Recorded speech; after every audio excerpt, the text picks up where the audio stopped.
주진우 기자와 그리고 신동욱 총재를 모시겠습니다. 안녕하십니까, 주진우 기자입니다. 자, 인사. 마음의 빚을 갚는다는 게 정말 어려운 것 같습니다. 오늘 사실 발걸음이 너무나 무겁고 지금 머리는 무척이나 아픕니다. 마치 머리가 깨어질 듯한 느낌 아시죠? 시인이야 뭐야, 인사하세요. 인사하세요. 참이 거짓이 될 수가 없고 거짓이 참이 될 수 없습니다. 이것으로 인사 대신하겠습니다. 굉장히 이상한 조합인데 저까지 껴봐요. 진짜 기괴한 조합이에요, 이거는. 우리 엄청 친해요. 한 굉장히 10년 됐죠. 제가 사실은 김우준 총수하고 주진우 기자가 위기에 처했을 때 굉장히 많이 갈등을 했습니다. 왜냐하면은 정인이라도 저를 신청하면은 난 어떻게 할까? 숨을까 아니면은 용기를 낼까? 그런데 고맙게도 정인 신청을 하지 않았어요. 무슨 말씀을 하실지 모르거든요. 그렇지만은 그 당시에 여러분들도 아마 그 청원 서명 운동 하셨죠. 저도 청원 서명 운동 했습니다. 그러고 나서 그날 밤 12시 넘어서 두 분이 그 무죄를 받으셨어요. 그때 제가 우리 주진우 기자께 문자 메시지를 보냈습니다. 축하, 감사, 수고. 왜냐하면 디테일하게 쓰면은 누군가가 감청한다고 생각했어요. 자, 이 사건을 이제 설명드려볼게요. 박근혜 대통령의 오촌 살인 사건이라고 불리는 사건이 2011년, 대선 1년 전이에요. 2011년 9월 5일 날 벌어집니다. 유경재단을 놓고 박근혜, 박근영, 박지만 3형제 간에 오랜 분쟁이 있어 왔어요. 거기까지는 아시죠. 근데 이 분쟁 와중에 박근혜 대통령 편에서 어깨 역할을 했던 분이 있습니다. 그분이 박근혜 대통령의 오촌인 박용철 씨예요. 박용철 씨는 지금 말씀드린 어깨 역할은 이렇게 박근혜 대통령의 일가들이 앉아있을 때 바로 뒷줄에 앉을 만큼 이분이에요. 오촌이니까 가까운 분이었어요. 어깨 역할을 했고, 어깨 역할을 했다는 건 이제 예를 들어서 양쪽이 부딪힐 때 폭력 사태가 났을 때 이분이 이제 운동을 하신 분이거든요. 이분이 이렇게 사망한 사건입니다. 살해당한 사건이에요. 근데 이분을 살해했다고 하는 사람이 누구냐면 이분의 사촌인 박용수 씨인데 제가 지난 시간에 한번 보여드렸죠. 이분은 이렇게 산에서 자살을 했다고.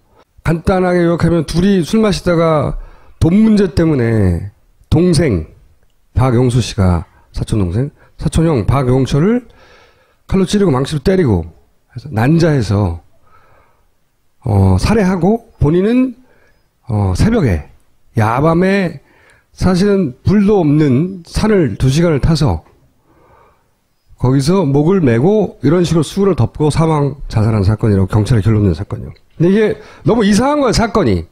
2011년 9월 6일 5시에 사체가 발견된 사건입니다. 근데 6일 날 오후에 경찰이 이렇게 발표합니다. 경찰은 목을 맨 박 씨에게서 흉기가 발견된 점과 CCTV 등을 미뤄볼 때 자살로 추정되는 박 씨가 피살된 박 씨를 흉기로 찔러 살해한 뒤 스스로 목숨을 끊은 것으로 보고 수사를 벌이고 있다. 사실상의 수사 결과 발표를 사체를 찾은 지 몇 시간 만에 냅니다. 의문점이 있습니다. 살해를 했다고 한 박용수 씨입니다. 살해를 한 사람입니다.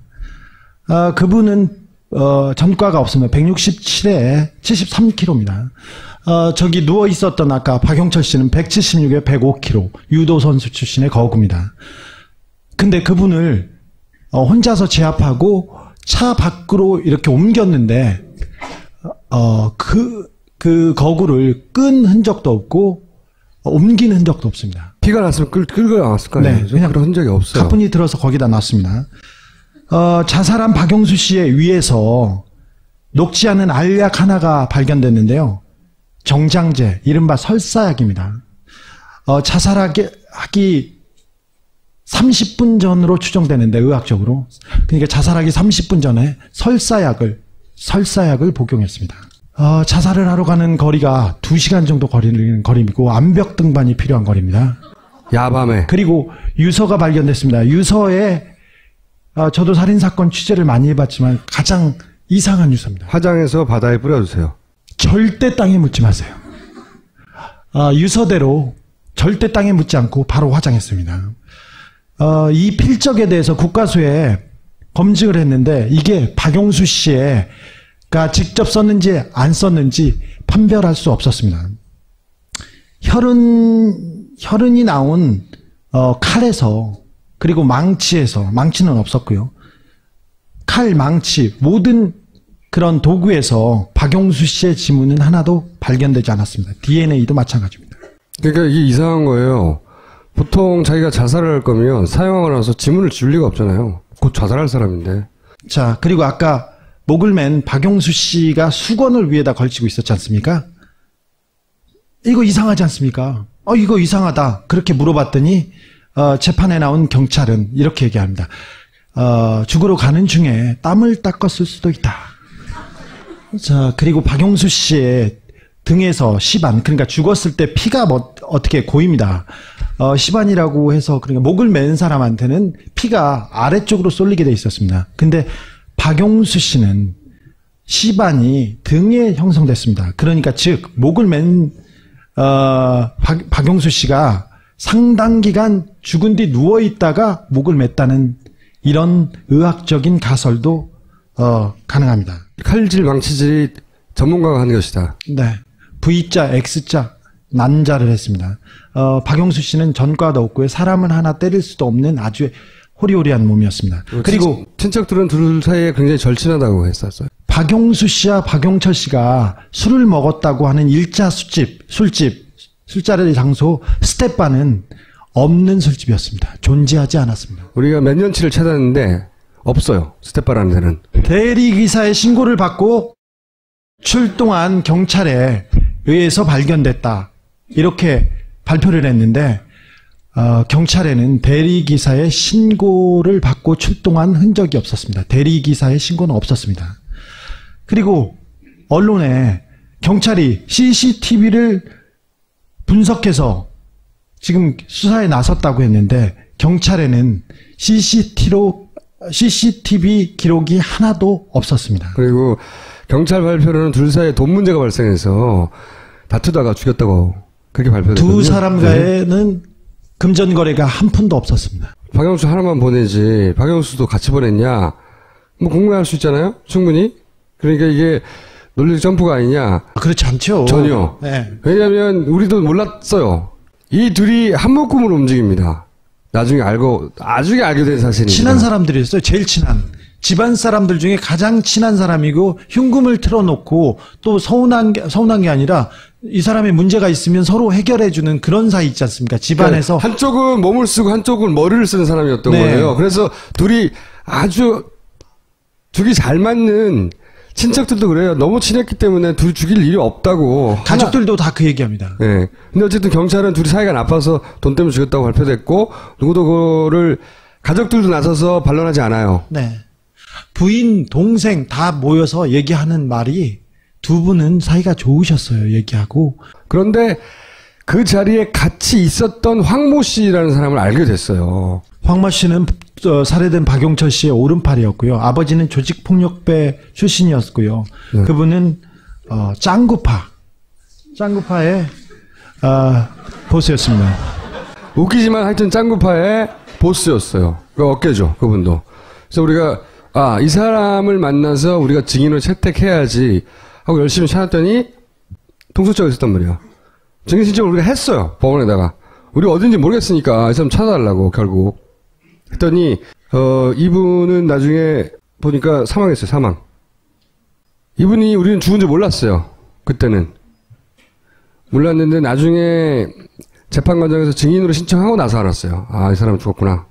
이 사건 관련해서 주요한 증인이 될 만한 사람들은 대부분 죽었어요. 이 살인사건에 발단이 된 사건이 있어요. 발단이 된 사건이 바로 신동욱 씨입니다. 발당이 된 사건. 여기서부터 등장하시는데. 유경재단이라고 아시죠? 유경재단은 박근영 씨가 이사장으로 있었습니다. 그 전에는 박근혜 씨가 있었는데 그 이후에 박근영 씨하고 박지만 씨하고 유경재단에서 살고 있었죠. 옹기종기. 그러다 박지만 씨가 갑자기 박근혜 씨한테 넘어갑니다. 그리고는 유경재단을 뺏기 위해서 격렬한 싸움이 시작돼요. 적폭을 동원한 격렬한 싸움이 시작되죠. 시작됐습니다. 2007년도에 격렬하게 싸우던 와중에 그 폭풍 같은 때에 잠깐만 거기서부터 본인이 직접 얘기를 들어보자고요. 그 죽은 조카로부터 2007년 6월경에 전화를 한 통 받습니다. 그 전화 내용은 박근혜 캠프에서 중국의 재경부 장관을 만나러 가는데 이제 우리는 가족이 됐으니까 우리를 도와야 되지 않느냐라고 했습니다. 그래서 당연히 가겠다고 얘기를 했죠. 하지만 장소가 어디냐고 물었습니다. 그런데 청도라고 얘기했습니다. 좀 가서 무슨 일을 겪으셨어요? 청도로 갔는데 비행기는 위하이로 가고 있었습니다.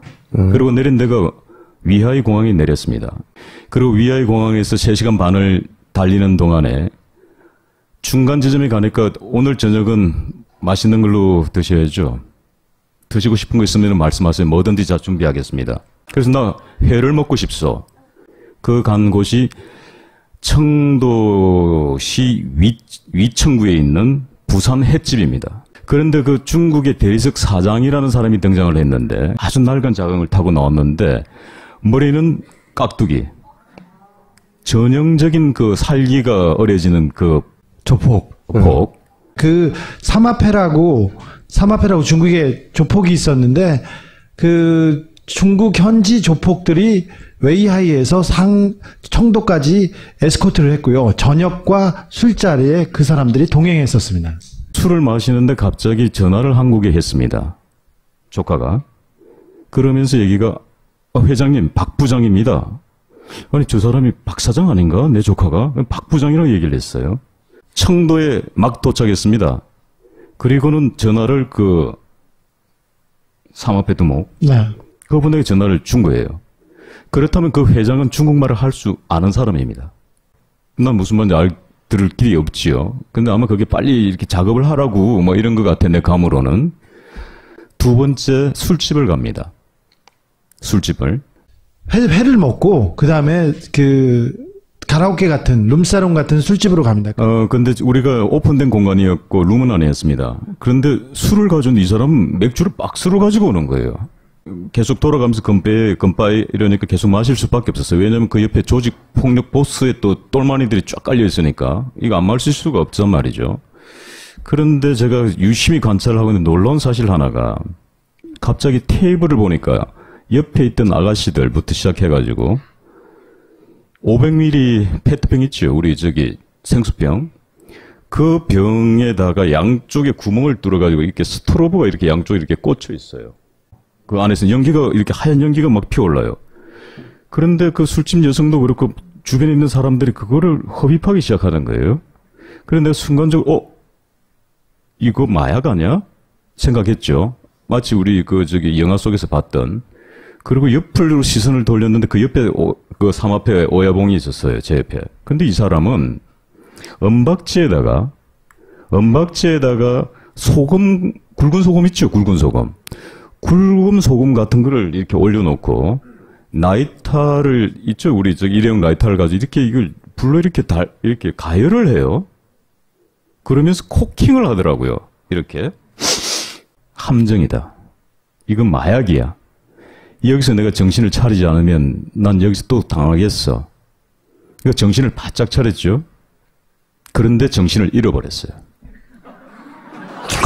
거기까지 그리고 정신을 잃어버렸어요. 그리고 호텔에 들어가는데 거기 술집에서 동석했던 아가씨들이 차량에 타고 있었습니다.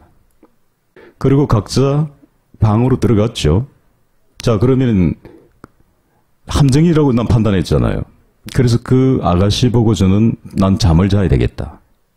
그러고 있는 찰나에 갑자기 노크 소리가 똑똑 들려요. 중국 공안들이었습니다. 마약 단속하러 온 거예요. 일단 첫 번째는 마약하고 여자 성매매였어요. 매춘하고. 근데 그 아가씨도 데리고 나가버린 거예요. 그리고 나간 걸 내가 보고 갑자기 걱정되잖아요. 이제 내 일행들이. 그래서 조카 방에 문을 노크를 하고 들어간 겁니다. 호텔에 분명히 방에 들어간 걸 난 확인했고, 그러면은 당연히 이불이 틀어져 있거나 수건이 틀어져 있거나 뭐 이렇게 돼야 되는데, 이곳에서는 사람이 들어온 흔적이 없었던 겁니다.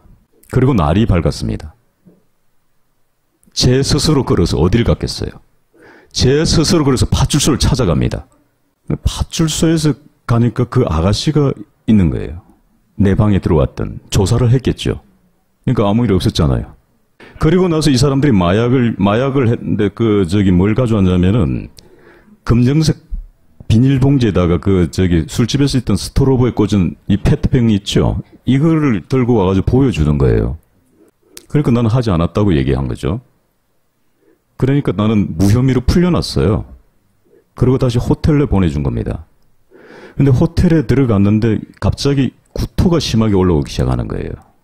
이게 한국에서도 제가 그렇게 오바이트를 해본 적은 없습니다.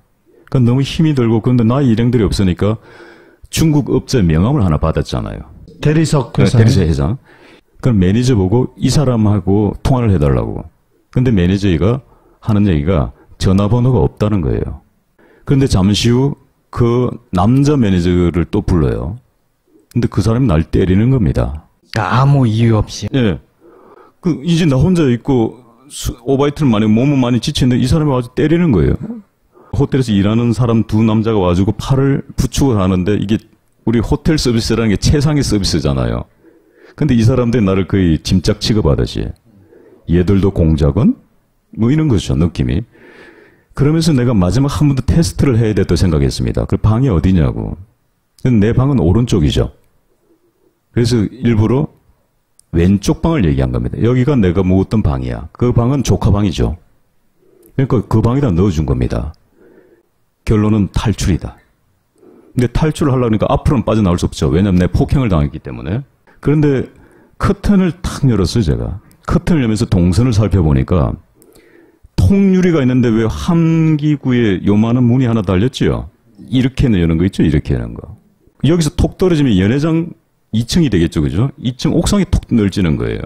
그러니까 충분히 안 다치고 한번 승부를 걸어볼 만 하겠더라고요. 그리고 그 옷을 벗고 팬티와 러닝만 입은 겁니다. 그리고 지갑과 패스포드는 뺏겼으니까 지갑만 챙긴 거예요. 그리고 널찍어서 그다음 뛰어서 가는데 옥상에서 내려가는데 문이 잠겨 있는 거예요. 철대문이. 그래서 거기에서 뛰어내렸어요. 그래서 다리가 부러진 겁니다. 박용철 씨와 같이 갔던 김아무개 씨를 직접 만나서 취재했어요. 근데 그때 마약 파티 같은 것도 있었고요. 신동욱 총재에 대한 살해 위협이나 그런 상해 사건이 있었습니다. 실제 병원에도 갔었습니다. 제가 위해하고 청도에 있는 중국 깡패한테도 확인한 내용입니다. 영사가 이제 들어와요. 하여튼 과정이 굉장히 복잡한데, 그 영사가 이렇게 얘기를 하는 거예요. 이봐, 신동욱 씨 어디 있어? 아, 말이야, 당신. 한국 사람 망신 다 시키고 말이야. 당신 마약 먹었지? 이렇게 얘기를 해요. 연기가 되는 분. 그래, 난 당신을 믿을 수가 없어. 넌 가짜야. 너들 그들과 한 패지라고 합니다. 아니, 전 영사입니다. 그러면 신분증을 보여다오. 신분증 없습니다. 명함 있습니다. 그 명함을 줍니다. 중국에서 가짜가 판치는 나라에서 이 명함을 믿으라고. 난 믿을 수가 없어. 다른 것도 없어? 이러니까 패스포드가 있다는 거예요. 여권. 그러니까 내 여권하고 당신 여권을 비교하자. 한국 사람이니까.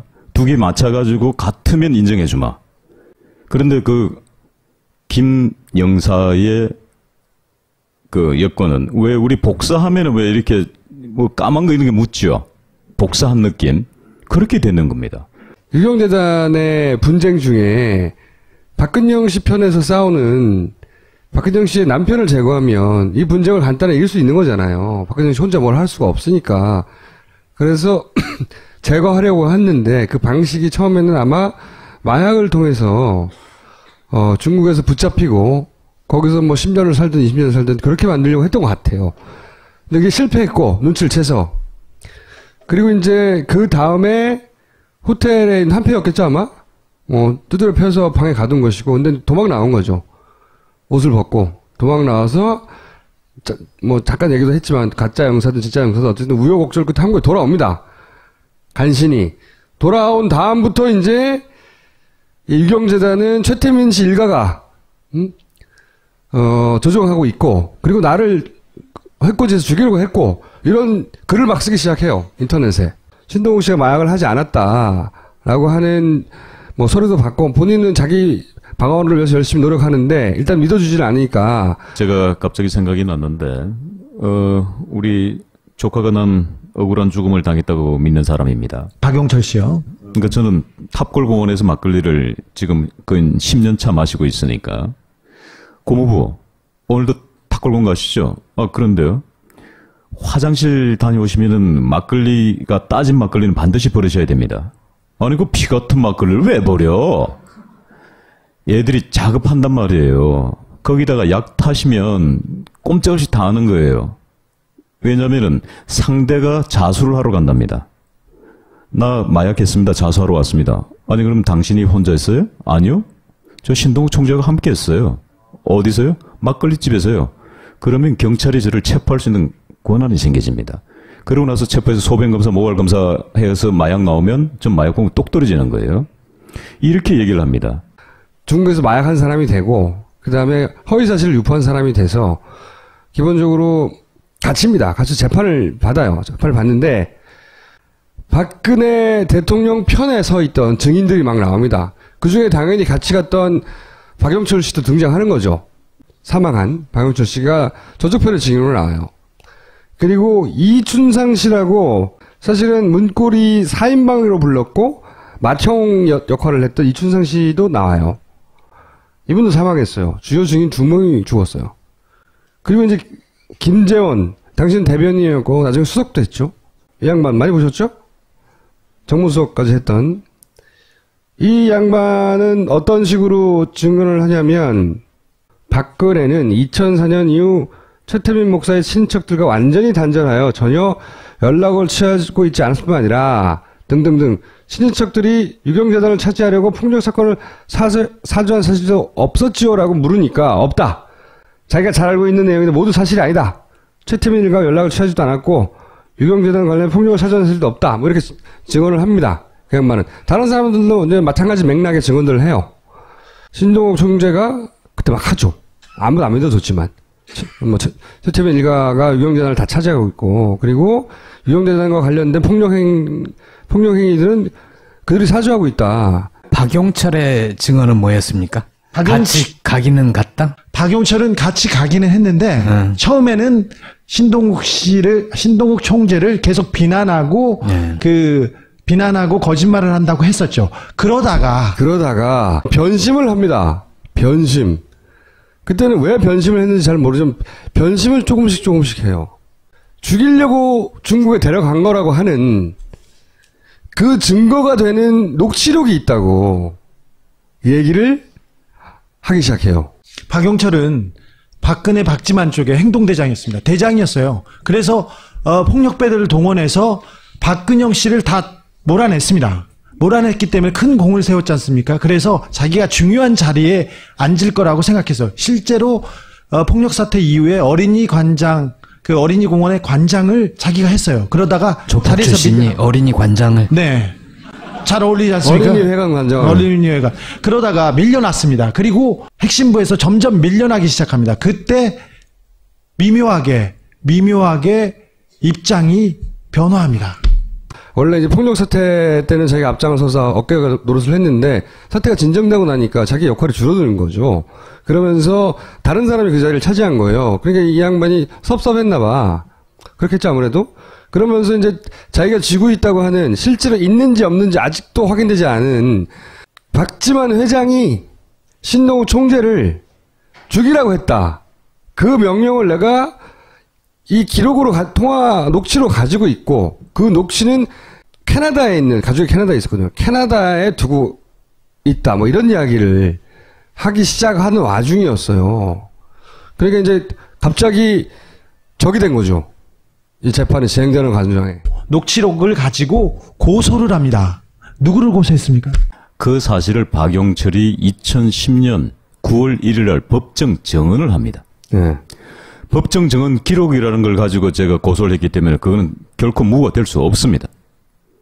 그런데 1심 판결문에는 박용철이 법정에서 증언한 사실이 없으므로 유죄입니다.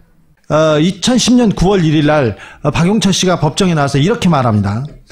박지만 회장의 비서실장이죠. 정용희 비서실장이 나에게 박지만 회장님의 뜻이다라고 이야기한 것을 증인이 녹음한 테이프가 있다. 여기서 죽이란 말은 그런 네. 말은 안 했어요. 테이프라고도 할 것도 없고 증인이 핸드폰에 녹음해 놓은 것을 핸드폰을 바꿔서 캐나다에 가져다 놓았다. 이렇게 얘기를 합니다. 뭐 무슨 뜻인지 모르겠는데 뜻이다 하는 내용이 담긴 녹취가 자기한테 있다고 주장을 한 거죠. 근데 법정에서. 굉장한 입장 변화죠. 그 법정 9월 1일 증인 신문 조서를 보면은 박용철이 3번에 걸쳐서 인정합니다. 그게 네. 굉장히 중요합니다. 네. 그러면은 박지만 회장은 나를 무고로 걸 게 아니라 비서실장을 고소해야 되고 박용철을 고소해야 맞습니다. 그렇지 않습니까? 그들의 법정 증언 기록을 가지고 저는 고소를 한 겁니다.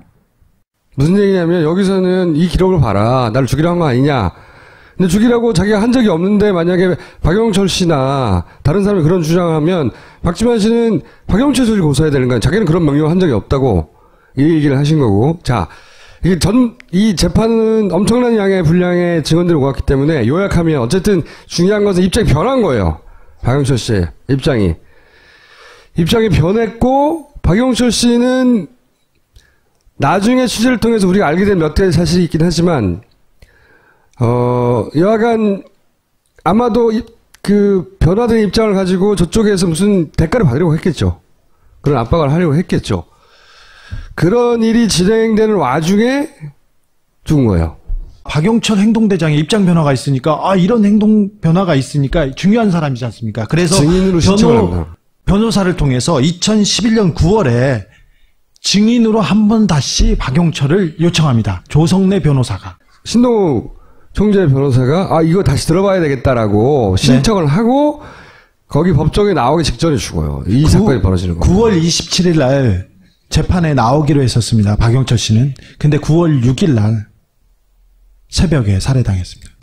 박용철 씨는 항상 자기가 당할 수 있다고 생각했어요. 그분은 주니어 그 유도 대표까지 한 그 거구인 사람이고 조폭 보스 같은 사람이에요. 근데도 신변의 위협을 느껴서 재판에 나올 때조차 4명의 보디가드를 데리고 왔습니다. 그런데도 당하셨어요. 이상한 건 이상한 거라고 주장한 거 가지고 이제 우리가 감옥에 갈 뻔한 것이고, 저랑 주진호가 저희가 이상하다고 주장해서 재판을 받고 사전 구속영장이 청구돼서 수갑을 차고 유치장에 끌려갔었죠. 그리고 이제 이상하다고 한 이유로. 그런데 이 빈 구성을 메꾸는 스토리가 저랑 주진우가 두바이 가서 들은 이야기입니다. 그리고 나서 이렇게 된 거구나 하고 이제 아기는 다 맞았어요. 아기는 다 맞았는데 오늘은 그 얘기를 하려고 하는 건 아니고요. 언젠가 할 수 있겠죠. 오늘은 어떤 얘기를 하려고 하냐면 여기 보시면 최태민 목사가 유경재단을 차지하고 돈을 뺏고 관리하고, 그러니까 최태민 일가는 박근혜 대통령의 돈을 관리했다. 이거는 너무나 많이 반복돼서 이제 보도됐잖아요.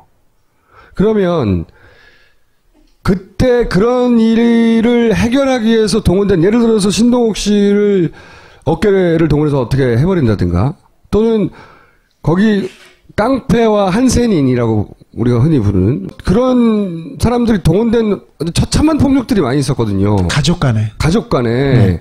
그런데 이 폭력은 누가 그러면 관리하고 동원하고 사주하고 한 건가?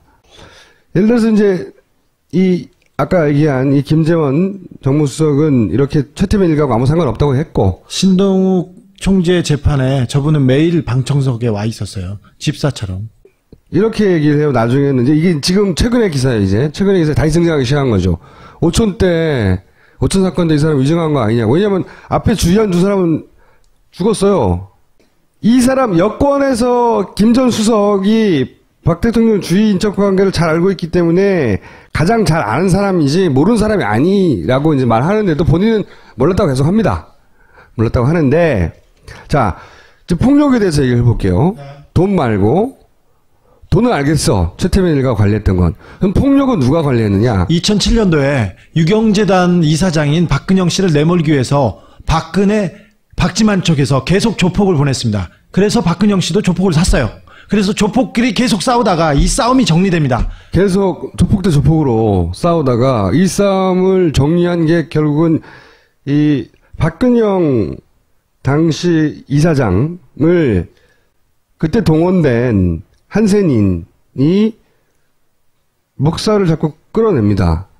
저 자리에 있었던 조직폭력배를 제가 만났는데 자기가 수많은 전투에 참여했는데 아무것도 할 수가 없었다요. 그냥 끌려 나왔습니다. 다. 제가 최초로 박근혜 그 당시 대표, 지금의 대통령의 미니 홈피 올린 최초의 사진이 이 사진입니다. 이 사진을 올렸을 때 과연 그분은 어떤 반응일까? 그런데 그게 삭제되기 시작하는 거예요. 그러니까 누군가가 막는다고 판단했습니다. 인터넷에서 계속 삭제됐습니까? 예. 저 사진 때문에 제가 고소를 당한 겁니다. 박근혜 대통령이 직접 고소했습니다. 박근혜 대통령이 병 환자의 폭력 사건에 대해서 직접 고소를 했습니다. 제보를. 결국은 박근혜 대통령이 차지한 거예요. 유경재단을. 긴 조폭들의 싸움 끝에. 그걸 정리하는데 그 정리 이제 보십시오. 박근혜 대통령은 그 이후로 한센인, 이 남영 환자 행사에 굉장히 많이 등장합니다. 저기 유경수 여사가 한센인을 위해서 많은 노력을 했대요. 이런 사진은 굉장히 많은데 항상 이분이 등장을 해요. 동시에. 여기 이정현 보이죠? 이정현 대표 여기 보이죠? 그 당시에는 서열이 굉장히 낮았어요. 네, 당직자였고요. 네. 근데 요분을 주목해서 보셔야 돼요. 요분이 항상 이런 행사 옆에 계세요. 이런 행사 보면 이분이 항상 옆에 가장 가까운 자리에 이분이 나옵니다. 그리고 예를 들어서 김무성 나오잖아요, 여기? 네. 유경재단 폭력 사건이 2007년 11월 28일입니다. 정확하게 보름 뒤에 그게 중요합니다. 예. 다 성공한 거예요, 성공. 성공 파티랑 마찬가지라고 봐야죠. 예.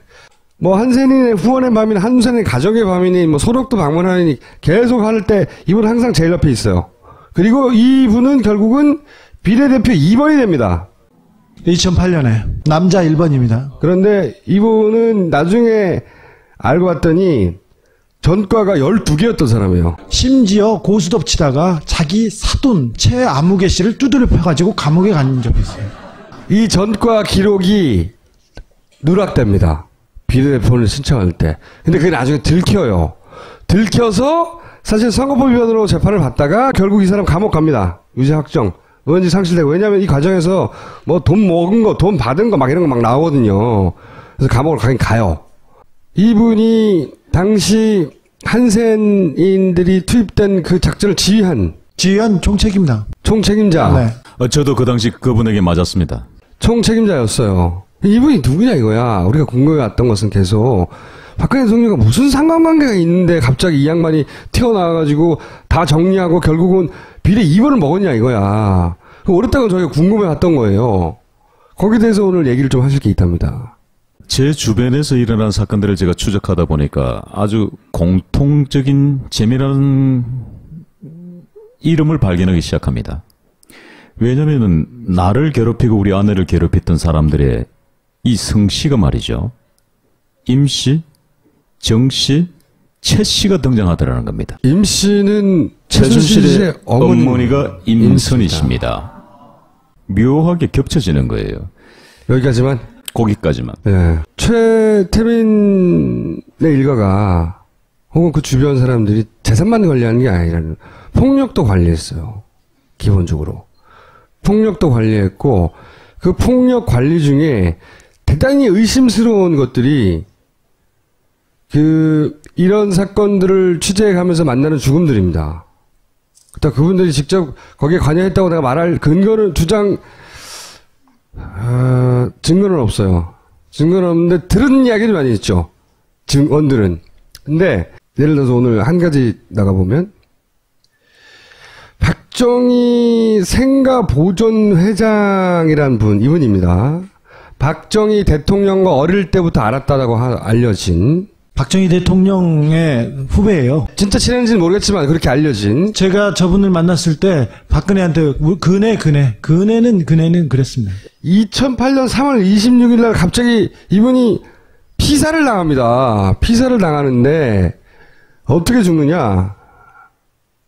피살을 당하고 박근혜 대통령이 찾아가고. 선거 직전이었고요. 일정을 다 취소하고 빈소를 찾아서 유족을 위로했습니다. 상당 기간 동안. 이때가 언제냐면은 박근혜 대통령이 이명박 집권 직후에 첫 총선에서 소위 친박 학살이 일어나서 친박 연대라고 하는 듣도 보도 못한 희한한 그 공천에서 탈락자들이 뭉쳐서 움직일 때가 있었어요. 부산 지역과 대구 지역 중심으로 해서 15명이 그때 선거를 할 고 무렵입니다. 고 무렵인데 3월 26일에 이분이 사망을 하는데 어떻게 사망을 하냐면 3월 26일 당일날 찍힌 사진이에요.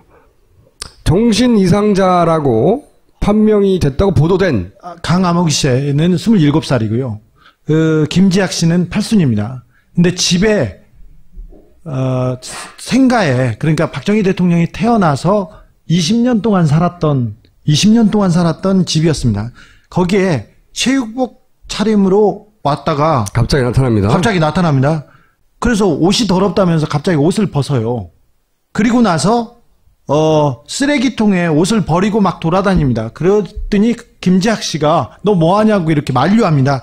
그랬더니 마구 때리고 옷을 벗은 옷으로 몸을 결박한 후에 호미로 찍어 죽입니다.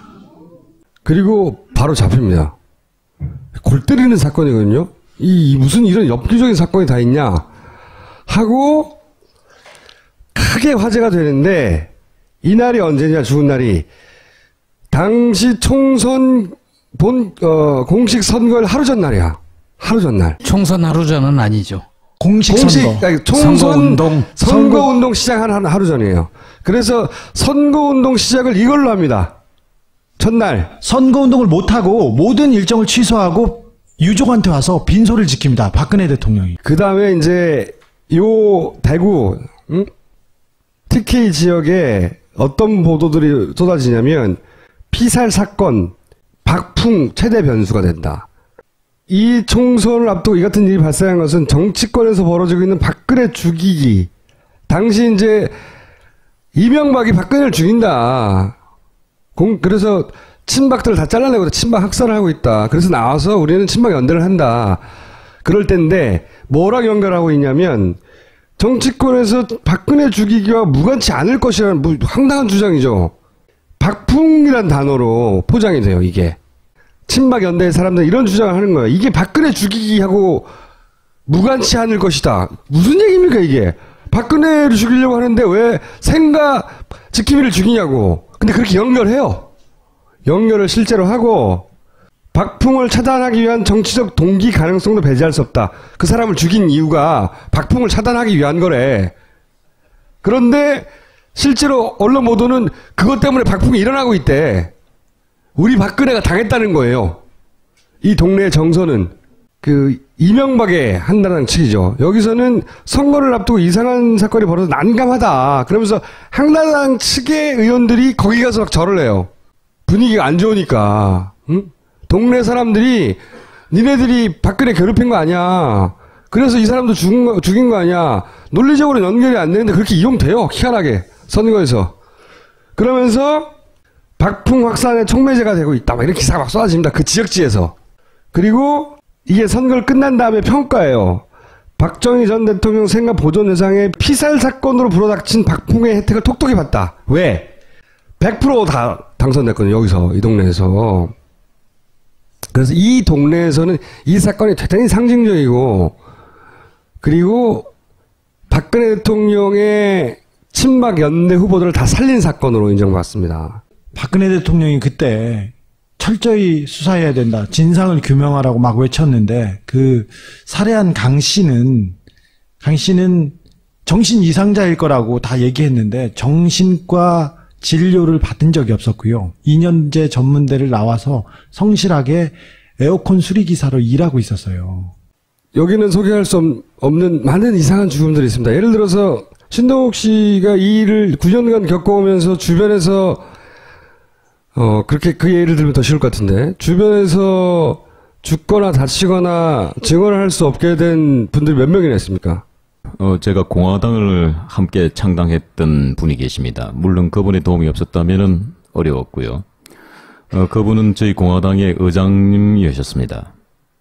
아내가 일본에서 니꼬니꼬 그 발언 때문에 상당히 문제가 됐던 시기였습니다. 한국에 도착해서 제가 통화를 했는데 그날이 마지막 통화였습니다. 그날 밤 11시 50분경에 포천의 댁으로 돌아가시면서 어문의 교통사고를 당합니다. 연관이 없을 수도 있잖아요. 우연한 사고일 수도 있잖아요. 좀 보다 직접적인. 예를 들어서 처음 신동욱 형제를 도왔던 변호사님 어디 갔습니까? 사실은 이 사건이 굉장히 또 중요한 게 첫 번째 우리 변론을 맡던 변호사님인데 그 변호사께서 제가 영장 실질 심사를 받지요. 그때 받을 때 본인의 변호사직을 걸고 본인의 진실을 얘기하겠다고 얘기를 합니다. 그런데 그 얘기가 뭐냐면 박근혜 2007년 6월경에 박근혜 캠프에서 안봉근, 이재만, 이춘상, 정호성 이렇게 나에 대해서 어떻게 처리를 할 건가에 대한 많은 이야기들이 오고 갔다는 것에 대한 증언입니다. 그거보다 조금 더 강한 어조의 사실은 발언을 했습니다. 그리고 제 변론을 맡으면서 끊임없이 살해 협박까지는 아니지만 협박에 시달렸어요. 근데 대체 어떤 협박입니까, 변호사님? 예를 들자면 이런 거예요. 전화가 이제 온다는 겁니다. 그래서 변호사님 댁이 잠실 주공아파트 몇 동 몇 호죠? 하고 전화를 탁 끊는다는 거예요.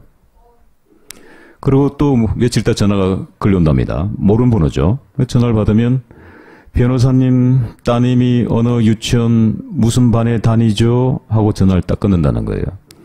그래서 우리 변호사께서 더 이상 변론을 맡을 수가 없겠습니다.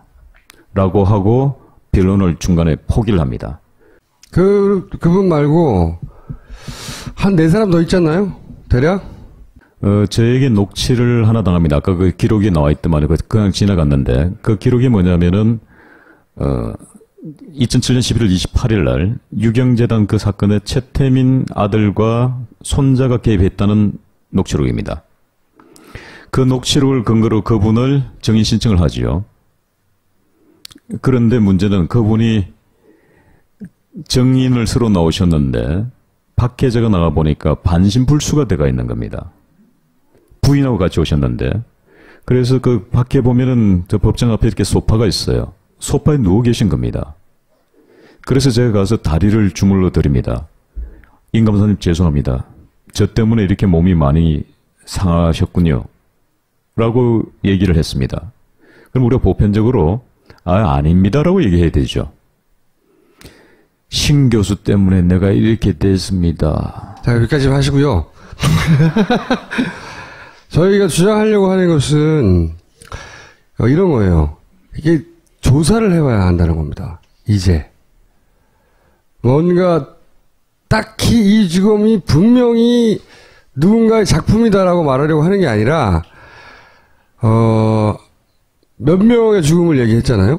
박영철 씨부터 시작해서 박영수 씨의 죽음, 아까 대단히 이상한 생가보존협회장의 죽음, 또 오늘은 거론하지 않았던 만약에 의문사위원회 같은 게 만들어진다면 거론할 만한 죽음들이 있어요. 이 사건들은 이제 수사해봐야 된다.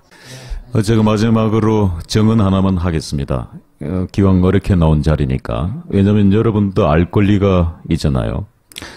죽은 조카의 마지막 저에게 들려준 정언이죠. 어떻게 보면 유언일 수도 있겠습니다. 여름이었습니다. 어느 날 전화가 다시 걸려옵니다. 고모부 오늘도 또 파고다에서 막걸리 드십니까? 나야 늘 이 생활 아닙니까?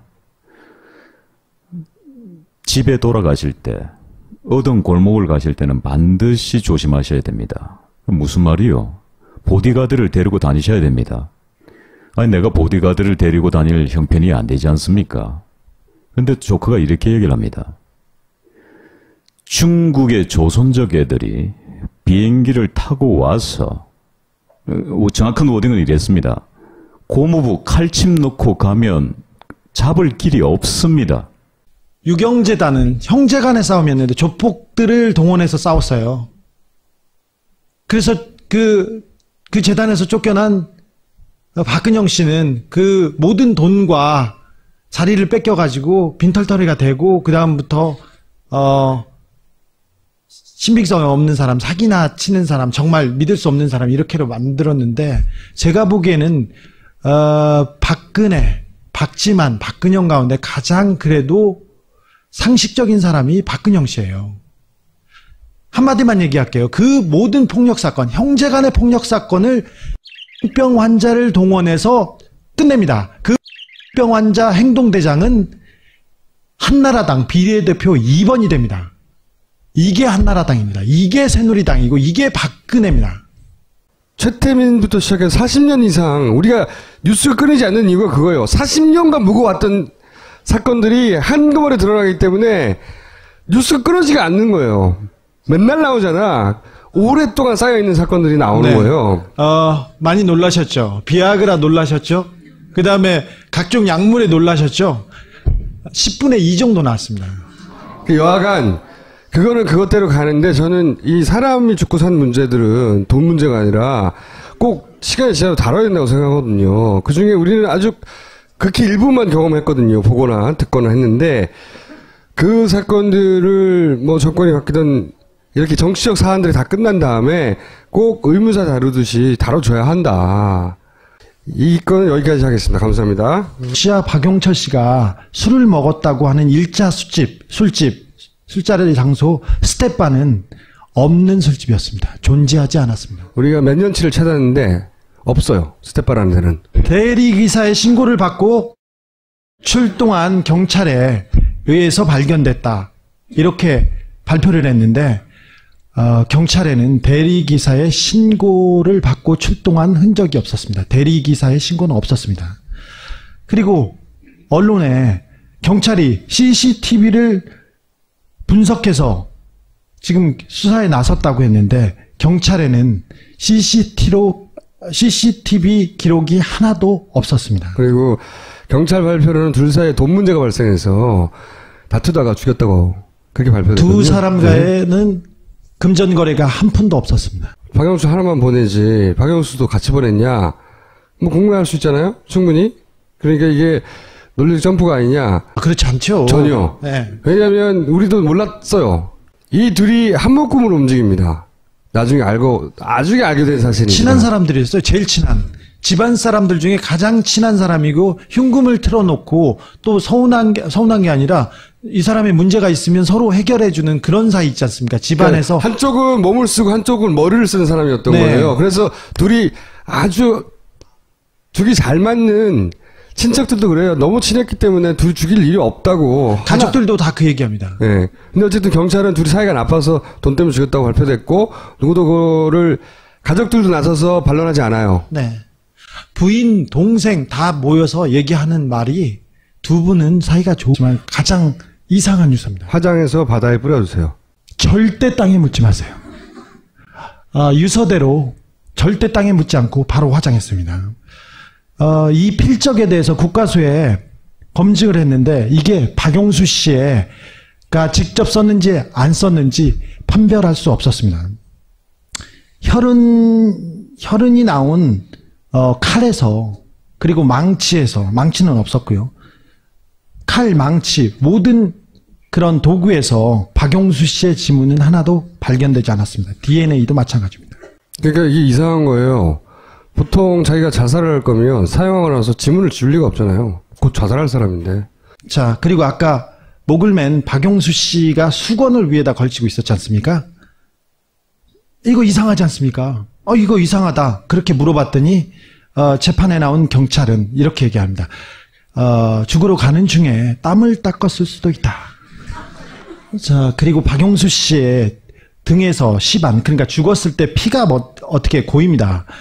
시반이라고 해서, 그러니까 목을 맨 사람한테는 피가 아래쪽으로 쏠리게 돼 있었습니다. 근데 박용수 씨는 시반이 등에 형성됐습니다. 그러니까 즉, 목을 맨, 박용수 씨가 상당 기간 죽은 뒤 누워있다가 목을 맸다는 이런 의학적인 가설도, 가능합니다. 칼질, 망치질이 전문가가 하는 것이다. 네. V자, X자, 난자를 했습니다. 박용수 씨는 전과도 없고요. 사람을 하나 때릴 수도 없는 아주 호리호리한 몸이었습니다. 그리고 친척들은 둘 사이에 굉장히 절친하다고 했었어요. 박용수 씨. 주진우 기자와 그리고 신동욱 총재를 모시겠습니다. 안녕하십니까. 주진우 기자입니다. 자, 인사. 마음의 빚을 갚는다는 게 정말 어려운 것 같습니다. 오늘 사실 발걸음이 너무나 무겁고 지금 머리는 무척이나 아픕니다. 마치 머리가 깨어질 듯한 느낌 아시죠? 시인이야 뭐야. 인사하세요. 인사하세요. 참이 거짓이 될 수가 없고 거짓이 참이 될 수 없습니다. 이것으로 인사 대신하겠습니다. 굉장히 이상한 조합인데 저까지 껴봐요. 진짜 기괴한 조합이에요, 이거는. 우리 엄청 친해요. 한 굉장히 10년 됐죠. 제가 사실은 김우준 총수하고 주진우 기자가 위기에 처했을 때 굉장히 많이 갈등을 했습니다.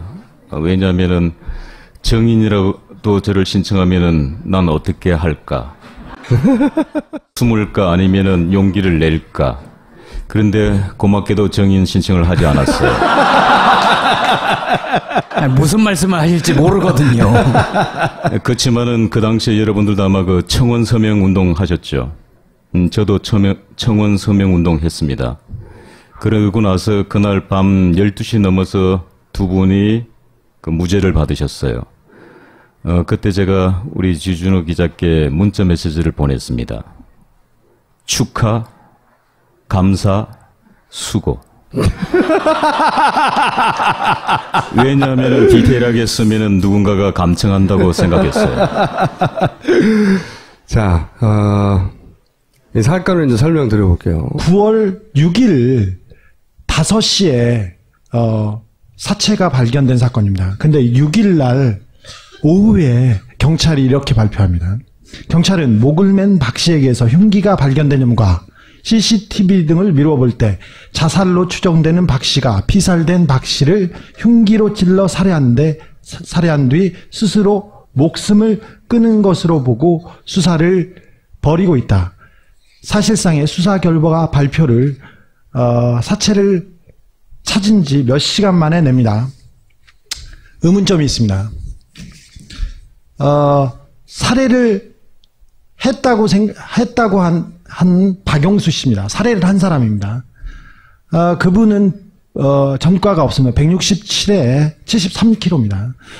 저기 누워 있었던 아까 박용철 씨는 176에 105kg 유도 선수 출신의 거구입니다.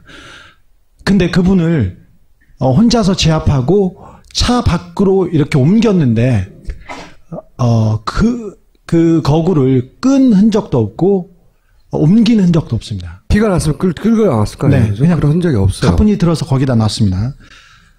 자살한 박용수 씨의 위에서 녹지 않은 알약 하나가 발견됐는데요. 정장제, 이른바 설사약입니다. 자살하기 30분 전으로 추정되는데, 의학적으로. 그러니까 자살하기 30분 전에 설사약을 복용했습니다. 자살을 하러 가는 거리가 2시간 정도 거리는 거리이고 암벽 등반이 필요한 거리입니다. 야밤에. 그리고 유서가 발견됐습니다. 유서에 저도 살인사건 취재를 많이 해봤지. 박근혜 대통령의 오촌 살인 사건이라고 불리는 사건이 2011년, 대선 1년 전이에요. 2011년 9월 5일 날 벌어집니다. 유경재단을 놓고 박근혜, 박근영, 박지만 3형제 간에 오랜 분쟁이 있어 왔어요. 거기까지는 아시죠. 근데 이 분쟁 와중에 박근혜 대통령 편에서 어깨 역할을 했던 분이 있습니다. 그분이 박근혜 대통령의 오촌인 박용철 씨예요. 박용철 씨는 지금 말씀드린 어깨 역할하는 이렇게 박근혜 대통령의 일가들이 앉아있을 때 바로 뒷줄에 앉을 만큼 이분이에요. 오촌이니까 가까운 분이었어요. 어깨 역할을 했고, 어깨 역할을 했다는 건 이제 예를 들어서 양쪽이 부딪힐 때 폭력 사태가 났을 때 이분이 이제 운동을 하신 분이거든요. 이분이 이렇게 사망한 사건입니다. 살해당한 사건이에요. 근데 이분을 살해했다고 하는 사람이 누구냐면 이분의 사촌인 박용수 씨인데 제가 지난 시간에 한번 보여드렸죠. 이분은 이렇게 산에서 자살을 했다고. 간단하게 요약하면 둘이 술 마시다가 돈 문제 때문에 동생 박용수 씨가 사촌동생 사촌형 박용철을 칼로 찌르고 망치로 때리고 해서 난자해서 살해하고 본인은 새벽에 야밤에 사실은 불도 없는 산을 2시간을 타서 거기서 목을 메고 이런 식으로 수를 덮고 사망 자살한 사건이라고 경찰에 결론 낸 사건이요. 근데 이게 너무 이상한 거예요, 사건이. 2011년